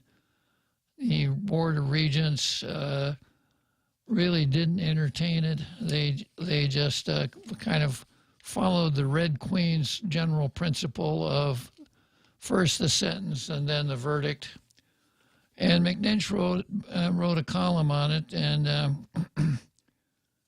kind of protesting and saying, you know, freedom of speech is very important. And then he said that, in general, I'm concerned about speech codes on college campuses. This is where people are forbidden to talk about things. Anyone can Google the Chicago Statement on Academic Freedom. I would like to ask the legislature to require public higher education institutions on Guam to follow these principles. And I know what he's talking about, but yesterday I said, I don't think this is a good idea. Because I don't think you want the legislature mucking around with academic freedom. That's a university concern. And you could see by the way the Board of Regents treated your appeal, Ron, that lay people, probably are more interested in helping you become a better professor than they are in protecting your right to free speech and academic freedom. The legislature would not rise to that level even. And then I also pointed out that, after the Supreme Court decided Ogerfell versus Hodges, that said that no state could prohibit or could stop Herman and Henry from getting married, we very quickly amended our local statute on marriage to say that you didn't have to be of opposite sex to get married. In other words, they statutorized the Ogerfell decision. And the legislature threw in a section that said that protected priests and ministers, quote unquote, protected, saying that no priest or minister could be forced to marry people of the same sex. And I said, this is a horrible danger signal, because if that kind of legislation is allowed to stand, then what it means is that in the absence of that legislation, there would be no protection, because the protection comes from the legislature, not from where it really comes from, which is the amendment of the First Amendment of the Constitution, to our local equivalents in the Organic Act, and to customs and traditions from universities and colleges all over the world. So if we had the statute that Ron was looking for, what happens when that statute is repealed? That's not a good idea to get the legislature involved with that. And my suggestion was that if there is going to be a protection of freedom of speech and academic freedom, it has to come from within the university community. And I ran across an article, actually it's my old buddy Jonathan Turley, who picked up some current events at Hamline University, which is a university in the Twin Cities, Minnesota. And what happened at Hamline was an art history professor in one of her lessons used two paintings, old paintings like the 15th century paintings of Mohammed. And a good Muslim will tell you that it's heretical to have an image of Mohammed. You just don't do that. You don't have them, you don't hang on to them, you don't look at them, etc. But this was part of the course, and the lady didn't paint them. They were old, historic old paintings, and she was an art history practitioner. She warned the students and everybody else, this is what I'm going to do. if this is offensive, you probably shouldn't come to this class. Don't look at these lessons. I'm not going to dock your grade for it, etc. But one student wrote to the president saying, I'm a Muslim, and I was offended. I suppose she used the correct triggered and the whole thing, you know. So they fired the guy, the lady. They fired the historian. And just like the Board of Regents, because of alleged Islamophobia. Well, if there is such a thing as Islamophobia, and Turley has a lot of fun with that, the fact that someone is an Islamophobe is not a reason to fire him from public employment. It's not a reason to fire him from anyone. You can kind of hate whoever you want. That's why we say this is a free country. And if you're talking about teaching, you know, then a teacher who's within the discipline that he's teaching has a high degree of academic freedom. So firing this lady because one student said, hey, man, this lady's an Islamophobe, absolutely wrong. So here's this January 24 statement from the full-time faculty of Hamline University. And it was something like 67 signed on, 12 didn't. In response to the current events and crisis facing Hamline University community concerning academic freedom, the faculty of Hamline University stand by these statements. 1, we are distressed that members of the administration have mishandled this issue and great harm has been done to the reputation of Minnesota's oldest university. 2, we, the faculty of Hamline University, stand for both academic freedom and the education of all students. We affirm both academic freedom and our responsibility to foster an inclusive learning community. Importantly, these values neither contradict nor supersede each other. 3, we respect the diverse voices, backgrounds, and experiences of the entire Hamline community, students, faculty, staff, administrators, and support the right of all to have their voices heard. 4, we believe our diversity of knowledge and experience makes us a stronger, richer community. Without this diversity, we would incompletely represent the community we strive to be. 5, we defend the right to academic freedom for the purpose of a strong liberal arts community, as you were a strong liberal arts education, and to uphold the principles of democracy. We reject unfounded accusations of Islamophobia.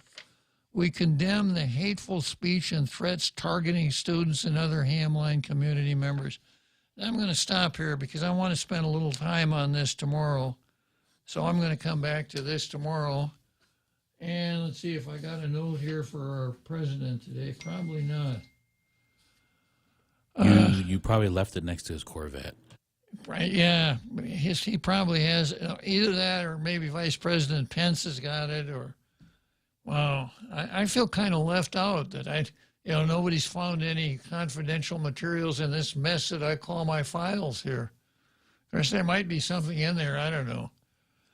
So,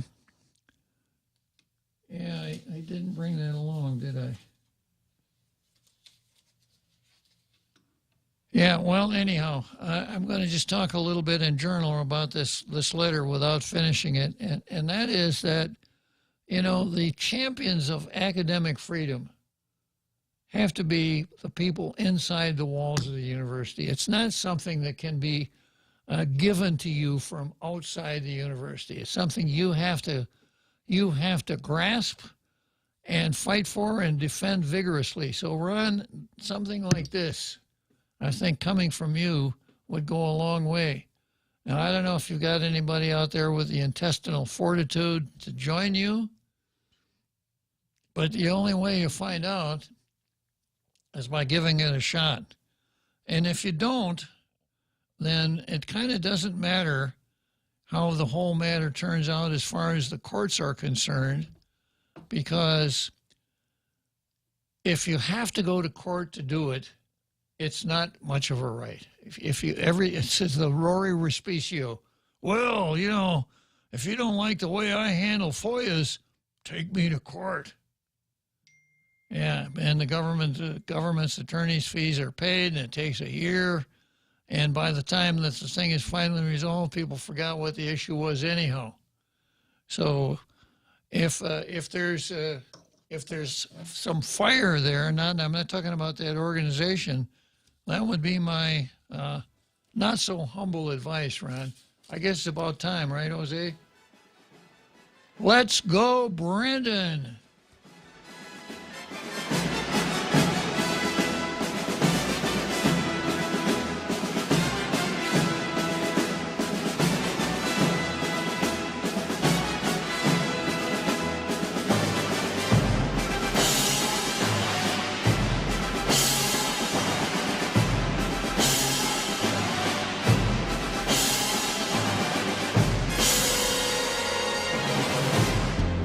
The Point is KUSG, Hagåtña, Guam, 93.3 FM and 104.3 HD3.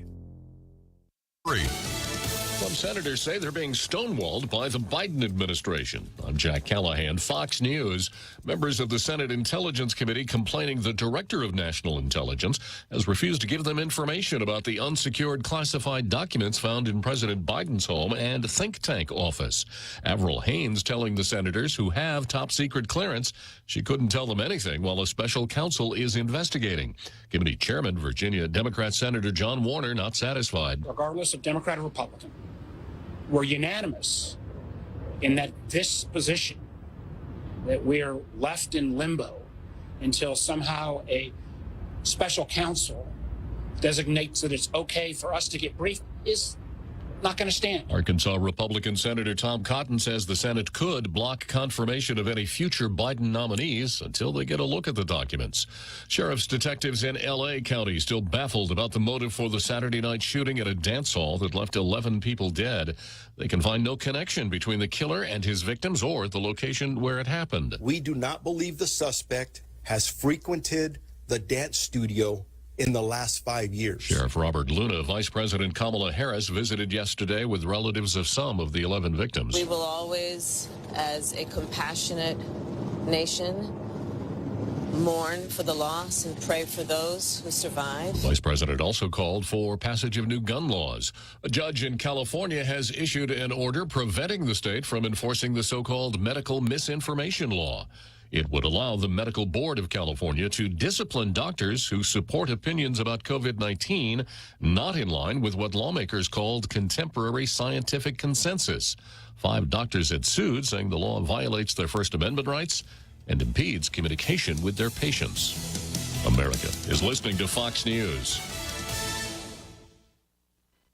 Stay on top of the latest forecast with America's Weather Team in the palm of your hands. Here's the latest from America's Weather Center. It's Fox weather updates throughout your busy day, every day. 5 inches of rain by tomorrow. Temperatures being 30 degrees above average. Put the power of over 100 meteorologists and the worldwide resources of Fox in your hands with the Fox Weather Podcast. Precise, personal, powerful. Subscribe and listen now at foxnewspodcasts.com.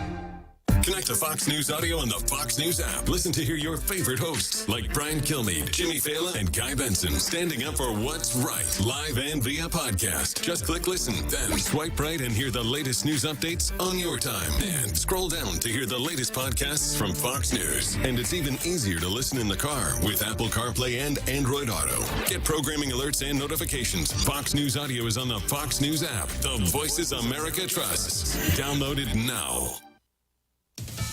The U.S. Transportation Department has started its probe of the Southwest Airlines meltdown over the holidays. A spokesperson for the Department of Transportation tells Fox it has begun looking into whether or not Southwest executives engaged in unrealistic scheduling of flights, which under federal law would be considered a deceptive business practice. Southwest is also warned that it will be held accountable if it does not provide timely refunds and reimbursements to the millions of passengers who were left stranded. An airline spokesperson tells Fox Southwest will continue to cooperate with any inquiry from government officials. Southwest says the December cancellations cost the company roughly $825 million. In Washington, Sean Angel, Fox News. We will get a look, perhaps as early as today, at the footage from body cameras worn by the